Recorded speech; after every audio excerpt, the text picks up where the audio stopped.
UFC is back this Saturday night as they travel to Perth, Australia, and the main event, Carlos Ulberg versus your boy, Dominick Reyes. And that's a big time fight. It's going down at the RAC Center. Prelims kick off at 7, main card 10 p.m. So it's going to be a late night, and that's East Coast time or Eastern Standard Time, if you will. So we're going to get into UFC Perth, several predictions for that. And then, of course, the big talk right now, all over the place, is who is fighting at UFC White House. And we got some ideas for that. Is Conor McGregor really going to fight at the White House? I don't know. We'll have to talk about it. I don't know if that's a good idea. But Michael Chandler, ever the American, would love to face Conor McGregor in that situation. More on these topics. And of course, more than that, next. Broadcasting live from an undisclosed location. This is the TCMMA podcast with your host, Chris Cross. Whoa!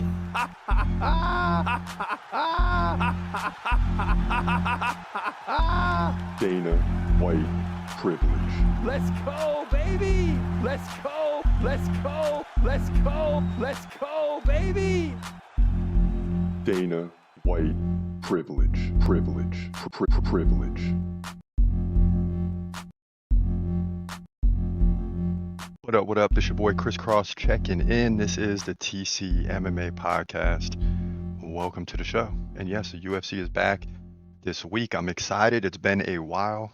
We haven't done any podcasts in over a week. And it's been a good break point in the year because we're getting ready to roll into really the biggest part of the year, right? I mean, you're talking about the big push towards December and the finale of the season, but specifically the finale of ESPN Plus, because when we come back in January, it's going to be Paramount Plus, and I'm excited and nervous.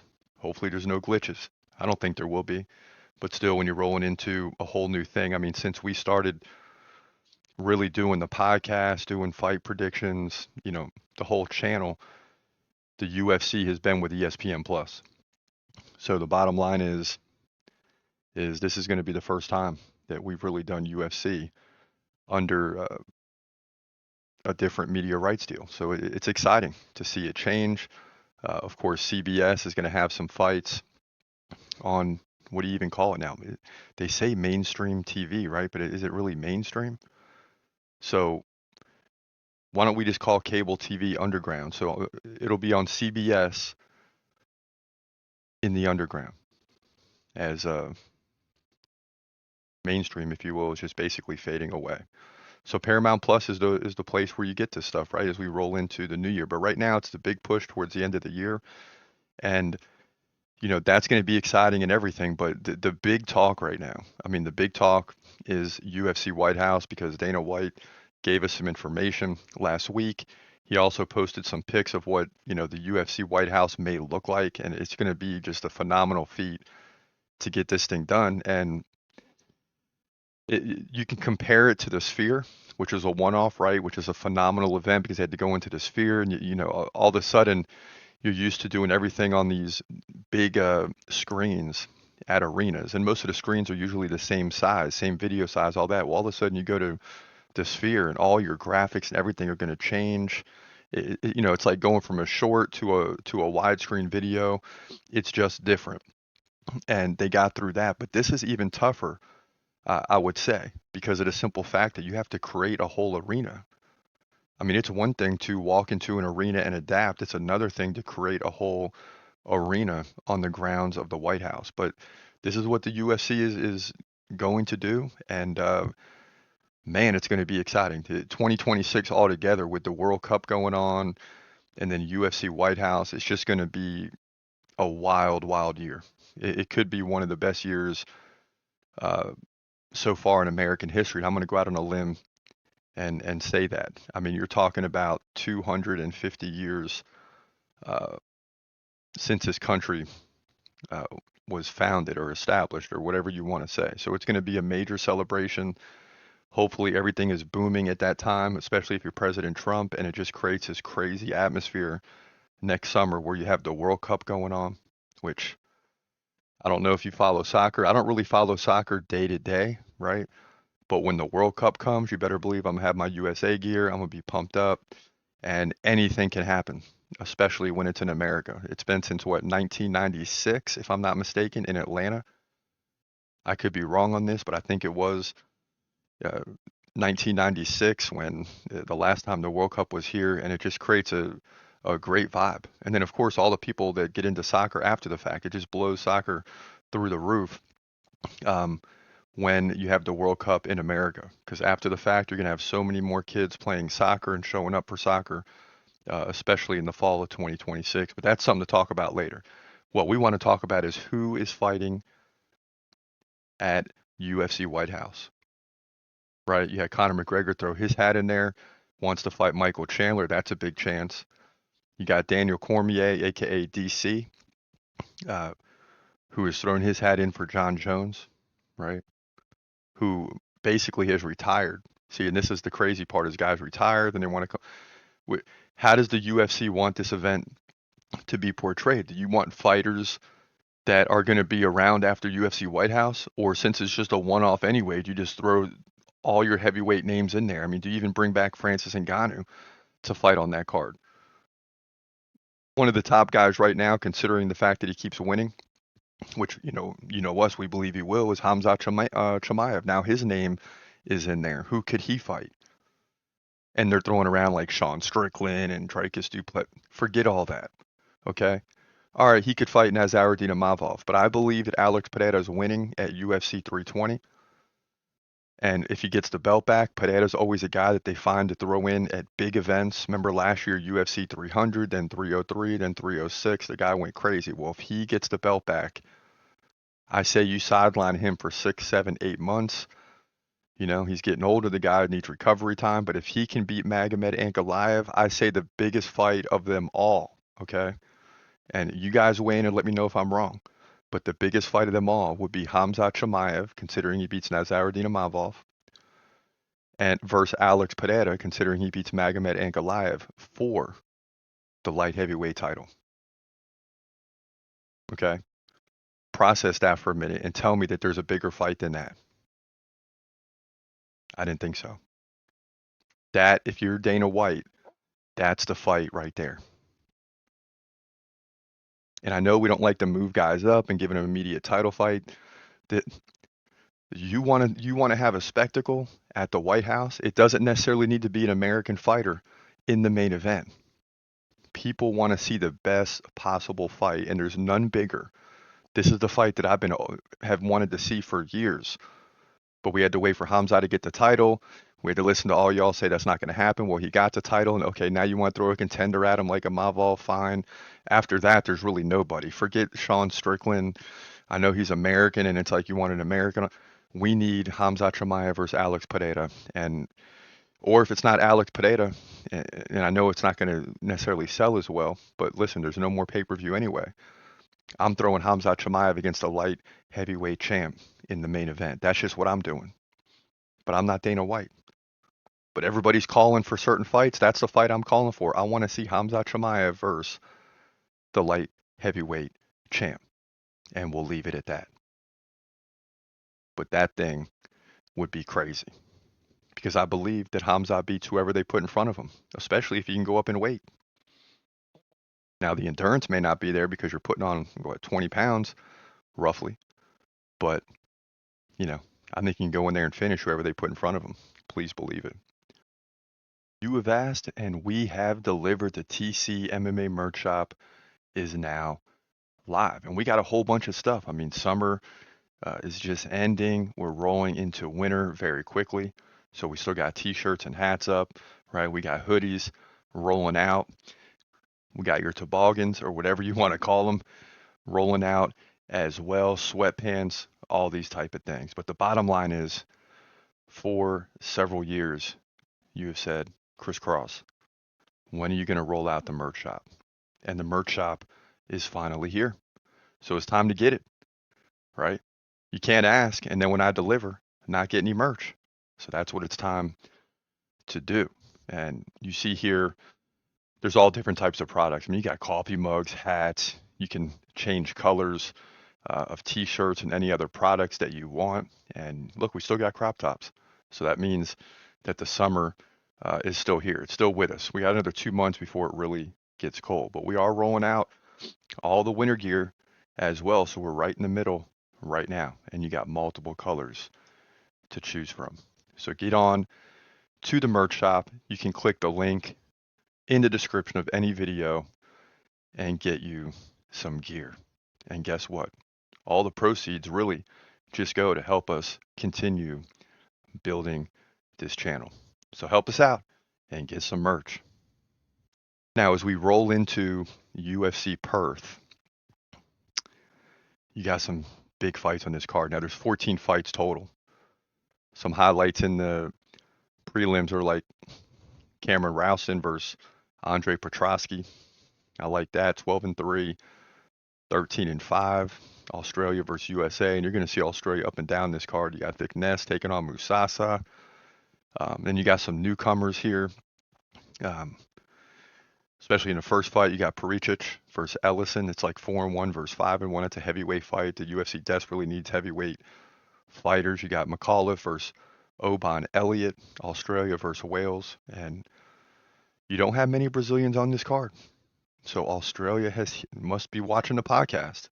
Australia, you guys are watching the podcast and you're listening. Don't invite Brazil to the party, okay? If you want to have a party and you want all your fighters to have a good opportunity to win, don't invite Brazil to the party. And Australia has heeded that warning, that's for sure. Now, as you roll up in this thing like the prelim headliner, heavyweight division, Justin Tafa versus Louis Sutherland, that should be interesting fight. They're trying to give Tafa a fight he can win. I mean, Sutherland is a guy that's making his UFC debut and hasn't really fought in big promotions, even on the regional circuit, but he's 10-3 and he's got 8 KOs. So Tafa better be careful there, although we do believe he's going to win. You can get all those predictions on the channel.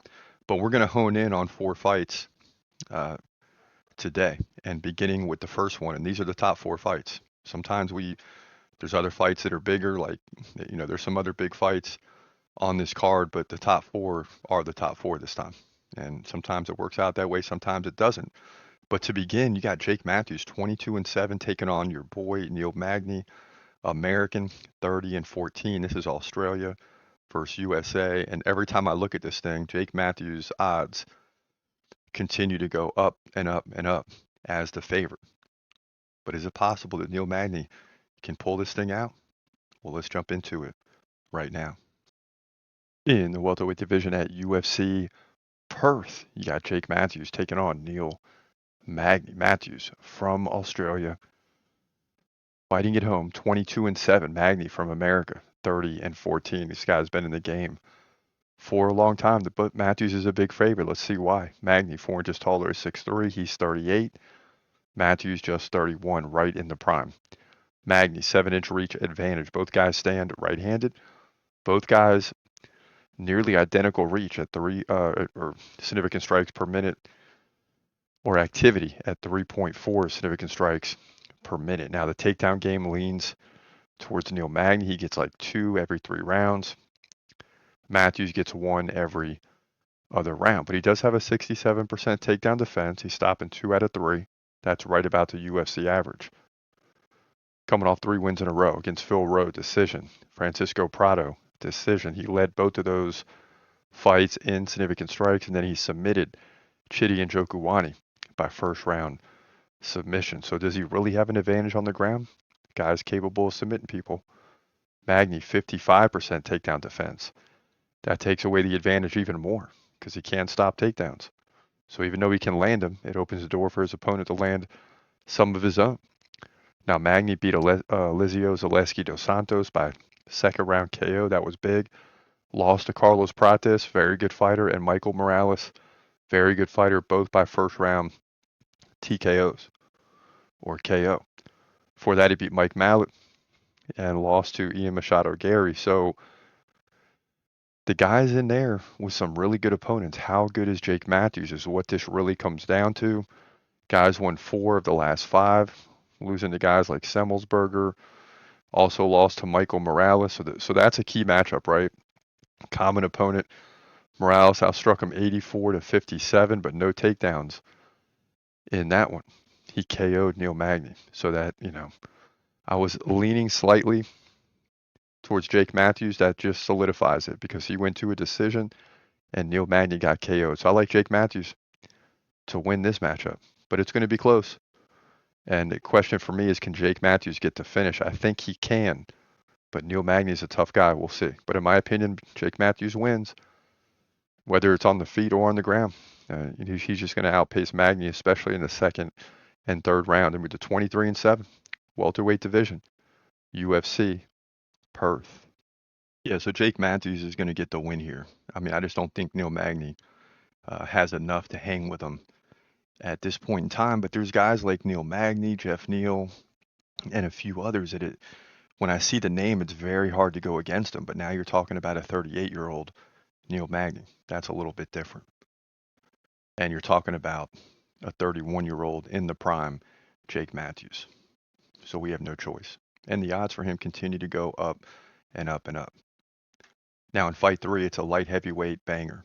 I mean, absolute banger. You got Jimmy Crute coming in at 13-4, taking on Ivan Ersland, who comes in at 14-5. This fight's going to heat up as we get closer because it's just a big one. That's why it's fight 3, and that's why it's above the Jake Matthews Neil Magny fight. Crute from Australia, Ersland from Croatia. Let's waste no time and dive into this one right now. In the light heavyweight division at UFC Perth, you got Jimmy Crute taking on Ivan Ersland. Should be a great fight here. Late in the card, just before the co-main event, Crute 13-4 from Australia, so fighting at home. Ersland from Croatia, 14-5. Now they're both 6'2". Ersland, 4 years older at 33. Crute has a 1-inch reach advantage. Both guys stand right-handed. Crute over 4 significant strikes per minute, while Ersland is just at 2.5 per minute. So also, Crute over 4 takedowns every 3 rounds, so more than 1 takedown per round. That's considerable.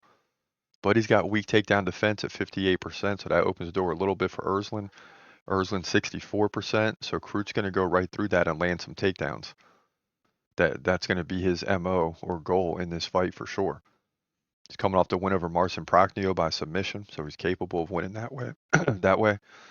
Before that, he fought Rodolfo Bellato to a draw, lost to Menefield, fought Menefield to a draw the first time, lost to Jamal Hill, lost to Anthony Smith. So he's really struggled lately, but the last fight against Prachnio was one of those, like, if you don't win this, you're probably out of the UFC.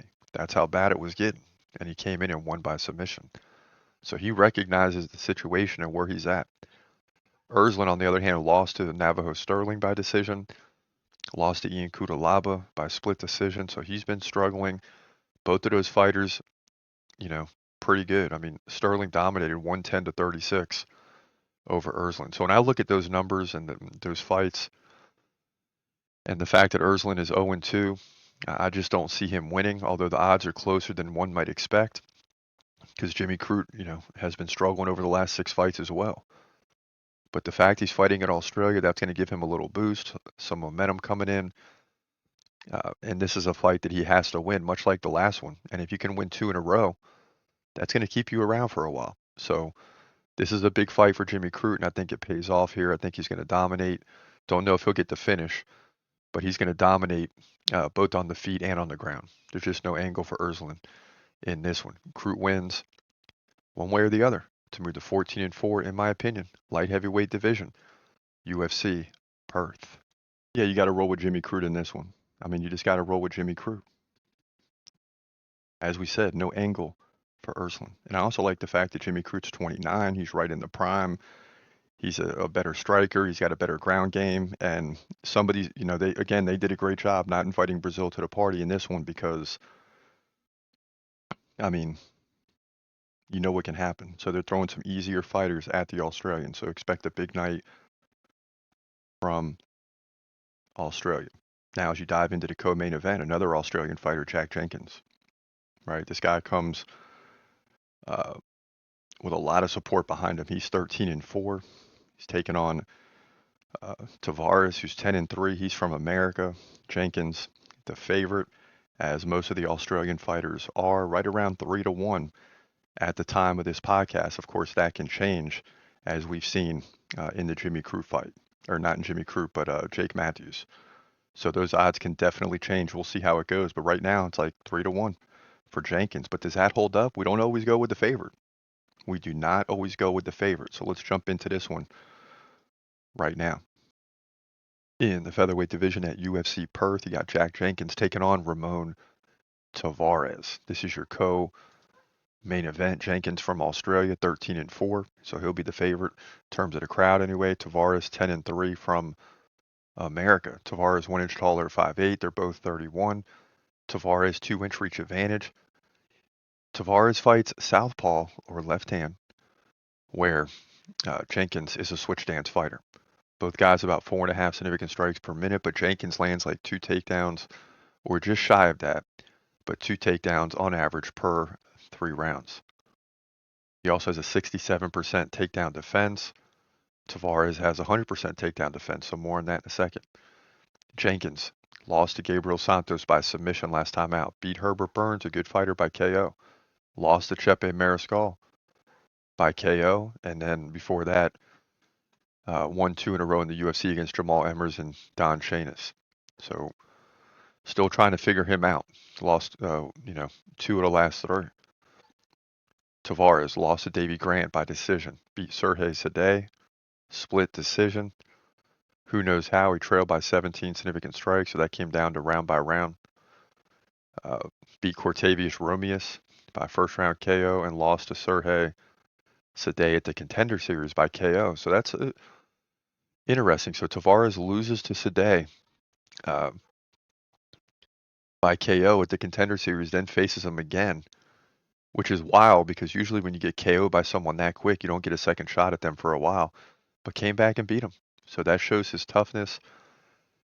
Ramon Tavares is going to be a tough fighter, but I'm not going against Jack Jenkins, especially at home, especially when he lands 2 takedowns over 3 rounds. I think it's going to be a little bit harder on him here, and there's no doubt Ramon Tavares is going to fight well, defend the takedowns.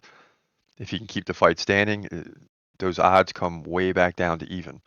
So that's the key for Tavares and something to keep an eye on. But I think Jack Jenkins will break through, win 2 rounds out of 3 in a close fight, in my opinion, to move to 14-4 here, featherweight division, UFC Perth. Yeah, we don't always go with the favorite, but this time we got to, right? And it just continues with the fact that I think Australia is going to have a big night up and down this card. Because when you look at things, it's just set up that way. So we like Jack Jenkins to go in there and get the win. I'd like to see him get the finish. I'd love to see him get the finish so we can roll into the main event on a high note. Don't invite Brazil to the party. For years, you've heard me say this expression, whether it be live, when we're doing play-by-play, or when we say it on the podcast, it all means the same thing. If you're having a fight in another part of the world, London, Perth, I don't care if it's China, Russia, wherever you have the UFC, don't invite Brazil to the party because they're going to spoil the party. Well, guess what? The merch is finally here. You can get you some Brazil merch. Don't invite Brazil to the party. And if you're Brazilian, this gear is definitely for you. But if you're not, and you're just a fan of MMA, hey, you know the deal. You can look up and down any fight card and you see Brazilian fighters up and down the fight card. And I swear about 7 to 8 times out of 10, they find ways to win. Now we got gear of all types. We got hoodies, we got shirts, we got crop tops, we got hats, toboggans, anything you need, we got it there for you. And you can see that you can change colors. If you want shirts in different colors, right, with the same design, those options are all available to you in multiple different ways. So make sure you get on the merch shop, right? Click the link in the description of any video and get you some gear. That's what it is. Brazil, stand up. Now, speaking of the main event, oh my goodness, you got Carlos Ulberg, 13-1 from New Zealand. Crowd's going to love him in this one, taking on a guy in Dominick Reyes who's a very, very tough out. He's 15-4. You know we've struggled throughout the year this season. This season, whatever you want to call it, that's how the UFC works. 1 year is 1 season, but we struggled. We're 14-17. I mean, it's just, so you might want to be careful with this prediction. That's just a little heads up. But let's jump into it right now. In the light heavyweight division, your main event at UFC Perth, you got Carlos Ulberg taking on Dominick Reyes, and this is a high level fight. Obviously, it's the main event. Ulberg 13-1, Reyes 15-4, New Zealand versus USA. So the crowd's going to be on the side of Ulberg for sure. Both guys stand 6'4". Ulberg 34. Doesn't seem like he's that old, but he's up there. Already past the prime.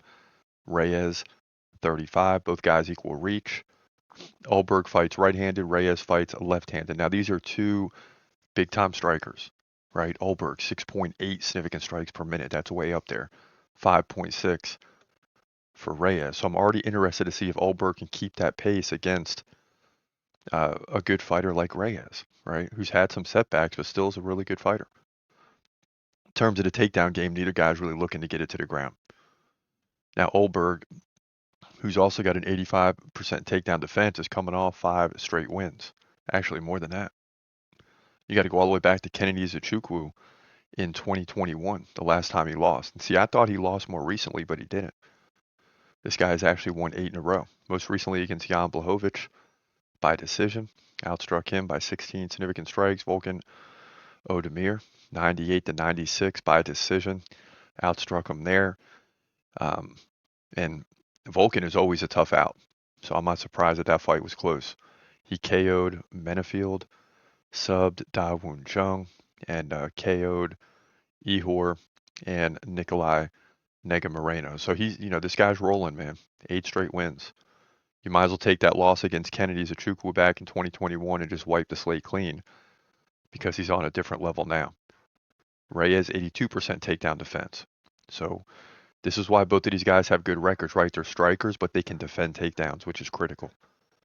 Reyes beat Nikita Krylov by first round KO. Beat Anthony Smith, KO. Dustin Jacoby, KO.